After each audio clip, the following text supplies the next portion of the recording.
Baik, terima kasih untuk para pembicara dan juga diskusi atau penanggap. Kita punya waktu untuk berdiskusi sekarang. Saya berikan kesempatan siapa yang masih punya undang-undang yang kalau nggak diomong bisa tidur gitu. Jadi sampai sekarang. Silakan satu, kemudian mungkin tiga atau empat sekalian. Jangan terlalu panjang. Pendek aja pertanyaan. Mungkin satu dulu ya. Sebutkan nama dan mau bertanya kepada siapa. Selamat siang para hadirin dan juru bicara.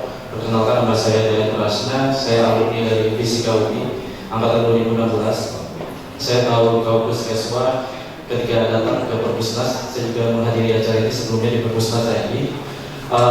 Bicara mengenai stres atau kelainan mental, bagi saya dalam ranah fisika itu mungkin bisa diartikan dengan rumus tekanan gitu ya. Semakin banyak gaya, pressure,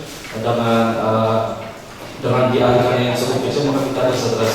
Tapi solusinya adalah kita harus memiliki kegiatan yang positif agar mengurangi rasa stres itu. Hal yang saya tanya di sini kepada Dokter Nazdi, Bu Dokter, tadi kan Ibu membahas terkait dengan berbagai permasalahan dari berbagai rentang usia. Sebenarnya apa sih yang paling inti untuk mengatasi gangguan mental tadi getaran kelainan jiwa itu sendiri? Itu bagaimana solusinya yang paling inti lah yang bisa diterapkan pada segala lini, baik itu pada orang tua kepada anak maupun sebaliknya. Kemudian pada Profesor Dewi, Bu, Ibu, terima kasih banyak atas presentasinya yang sangat menarik bagi saya. Dalam dunia kerja, tentu kan kita bisa dikatakan bawahan harus menurut kepada atasan, dan kalau mungkin sebaliknya. Solusi dari Ibu bagaimana ya? Tentu kan jika stres hilang maka akan berlalu stres kemudiannya. Bagaimana dari ranah medis dan ranah kedokteran kerja untuk mengatasi permasalahan kesetresan yang berlanjut itu? Bukan dari segi aspek agama, karena kalau dari agama tentu dengan meningkatkan intensitas beribadah. Kemudian dan untuk dari Bapak Adrian yang namanya Bapak Andre, maaf sekali, Bapak selaku praktisi hukum, bagaimana dengan kepastian hukum terkait dengan katakan ODGJ ataupun dengan penyakit kelainan mental ini ke depannya? Karena memang Gen Z 20-30 tahun lagi akan menjadi bapak dan ibu, akan menjadi orang tua.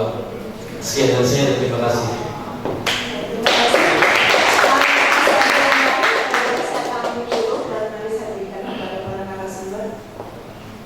Kalau tidak ada, mungkin saya berikan waktu langsung untuk menjawab. Silakan dokter.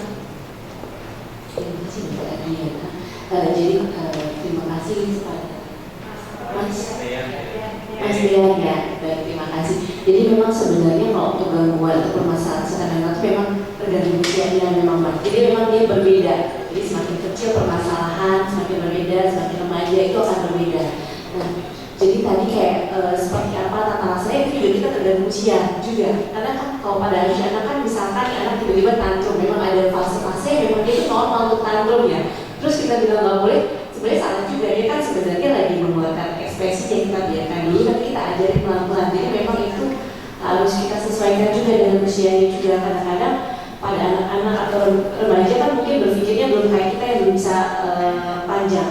Anak dan remaja kan cenderung impulsif ya. Mereka kan memang secara otak itu sudah, kalau remaja terutama ya, dia sudah berpikir untuk dia sudah matang nih untuk pemecahan untuk fungsi eksekutifnya itu udah bagus, sudah matang. Tapi untuk kayak fungsi psikisnya, fungsi emosinya itu sebenarnya belum terlalu matang pada saat usia remaja. Makanya remaja itu lebih sifatnya impulsif, pengen cepat, pengen ini meledak-ledak. Nah itu jadi memang kita kayak menyesuaikan juga sih seperti apa. Dan memang kayak tadi dengan keluarga, memang kalau kita lihat saat ini anak dan remaja itu bahkan banyak awalnya lulusan dari rumah. Jadi saya ada satu pasien yang kurang lebih dia bolak-balik cuma bunuh diri, dan biasanya kalau ada masalah sama ibunya, kalau sama yang lain kan dia bisa akan melakukan self-defense secara baik, tapi begitu dengan ibu dia nggak bisa.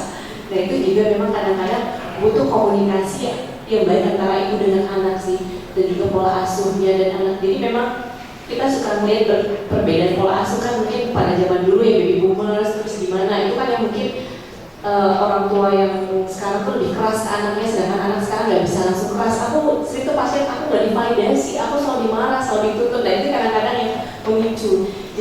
kalau untuk orang tua dan anak sebaiknya biasanya kita akan bantu mediasi sih. Jadi biasanya kalau di bagian anak itu kita biasanya remaja, kita ngobrol dulu sama remaja, terus kita lihat sama orang tua, terus kita tiba-tiba coba solusikan seperti apa di kondisi yang baik untuk mereka. Ini baru bersama-sama diselesaikan seperti itu. Ya, terima kasih buat Tiana. Pak Dea, jadi nomor satu gini, kalau di kantor bolak-balik stres. Nomor satu itu kita mesti cek dulu, sebenarnya stresornya ada di mana. Jangan salah ya, orang stres itu bisa stresor, jadi penyebab stresnya itu bisa dari kantor atau bisa juga dari rumah. Nah, ini kita mesti agak istilah kita bahasa ya, kita harus tahu. Jadi makanya untuk di tempat-tempat kerja ini biasanya kita kalau bilang apakah dia stres? Kalau dia saat ini stres, ya mungkin saat ini memang stres, tapi dari mana? Gitu. Kalau memang itu dari rumah, ya berarti solusinya ya rumahnya nih yang harus istilahnya mungkin komunikasi dan lain sebagainya. Tapi kalau itu dari tempat kerja, stresor itu ada di tempat kerja, maka ini tugasnya dari tempat kerja atau perusahaan gitu ya, untuk bisa yang namanya employee assistance program. Jadi dia melakukan pendampingan untuk si pekerjaannya. Jadi itu biasanya itu mereka ada semacam program. Jadi beberapa perusahaan besar itu mereka punya yang namanya tim khusus employee assistance program. Itu bisa konsul anytime ke konsulen psikolognya itu. Silakan deh curcol apa segala macam, data Anda akan dirahasiakan dan lain sebagainya. Itu buat kalau kita bilang ya buat tempat curcol kayak apa, mungkin kan pengen ngomong aja. Karena kalau kita sudah cerita udah segala macam, biasanya stresnya akan berkurang, rilis istilahnya gitu ya. Jadi ya itu sebagai salah satu, tetapi kerahasiaannya tetap terjaga. Nah kalau dianggap itu berbahaya sampai ada kecenderungan mau bunuh diri apa segala macam, nah biasanya dia yang akan istilahnya berkonsultasi, jadi psikologi yang akan memberi tahu gitu ya bahwa ini kayaknya mesti ditolong. Karena terus terang saja kalau seorang pekerja belum punya imajinasi atau yang namanya pemikiran mau bunuh diri, itu bukan hanya berbahaya buat dirinya sendiri, tapi bisa juga merugikan dari tempat kerjanya. Ya kalau dia misalnya tiba-tiba pengen bunuh dirinya nyemplung aja ke suatu mesin atau kemana, nah produksi kan langsung stop begitu. Berarti kan apa? Kerugian akan jauh lebih besar gitu. Yang kedua, reputasi dari perusahaan. Ya itu. Jadi maksudnya banyak hal yang memang mesti dipikirkan. Kalau sudah ada kecenderungan itu berarti siapkan. Jadi biasanya kita akan menuju ke psikiater supaya itu di treatment begitu. Dan si pasien ini biasanya akan di follow up, tetap dimonitor gitu ya, yang si pekerja ini. Nah ini yang tadi saya bilang, ini jadi suatu isu atau masalah dari beberapa perusahaan. Akhirnya bilang, ini orang bisa kerja lagi apa enggak? Kalau dia pengen bunuh diri aja kayak gitu, bisa kerja lagi apa enggak? Misalnya gitu. Nah itu yang kita bilang perlu di assess lebih lanjut, yang kita bilang ada assessment tujuan, bisa kerja lagi apa enggak? Karena kita banyak tools untuk pemeriksaan yang bersangkutan, bahkan kita mesti periksa sana sini untuk akhirnya kita menetapkan ini nggak bisa kerja lagi misalnya, atau ini masih bisa kerja tapi ada syaratnya ini untuk bantuan ini sebagainya. Itu tergantung sangat individual.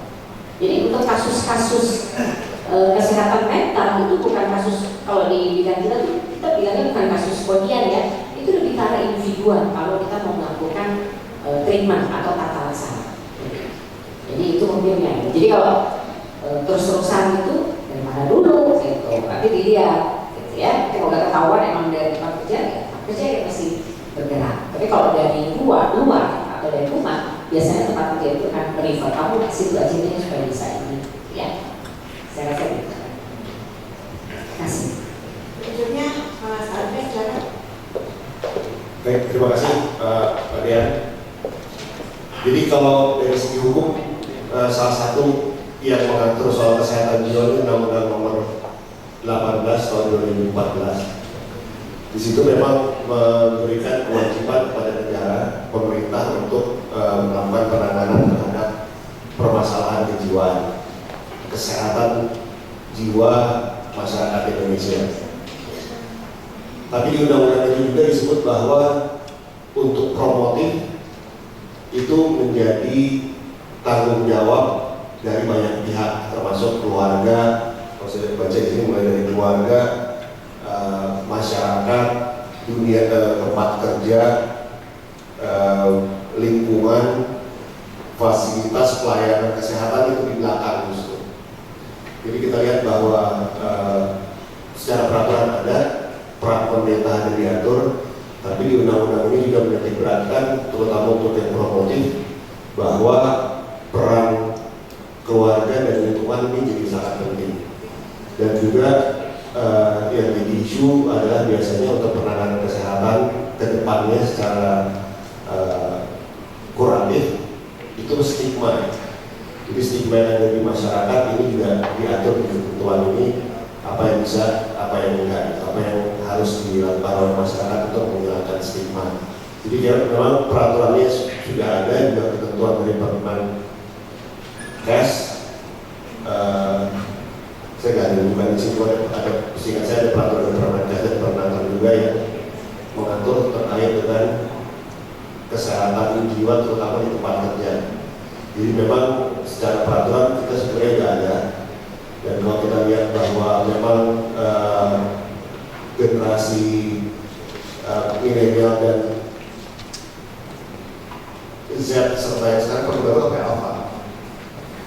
Yang baik dari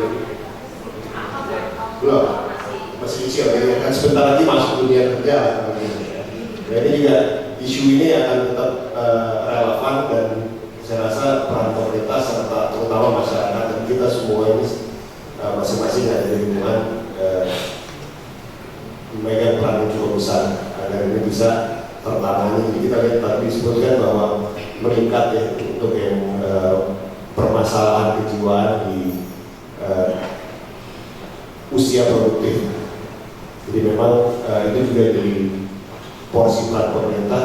Sekali lagi lebih besar di kuratifnya, preventifnya kita semua yang bertanggung jawab. Selain pemerintah juga menyediakan fasilitas-fasilitas yang ada. Terima kasih. Baik, saya masih